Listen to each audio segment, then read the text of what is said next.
ஓம் நம சிவாய. நாம் இன்றைய சூழலில் எப்படி வாழ்ந்து கொண்டிருக்கின்றோம்? யாருக்காக வாழ்ந்து கொண்டிருக்கின்றோம்? இன்று நாம் பல நோய்களுக்கு ஆளாகி கொண்டிருக்கின்றோம். காரணம் நம் எண்ணங்களே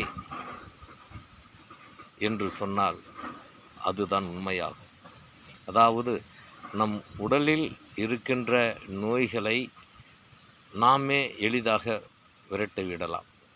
அதற்காக சூட்சமங்களை நமது முன்னோர்கள், அதாவது சித்தர் பெருமான்கள் பல 100 ஆண்டுகளுக்கு முன்பே ஓலைச்சுவடிகளில் எழுதி வைத்துவிட்டு சென்றிருக்கிறார்கள்.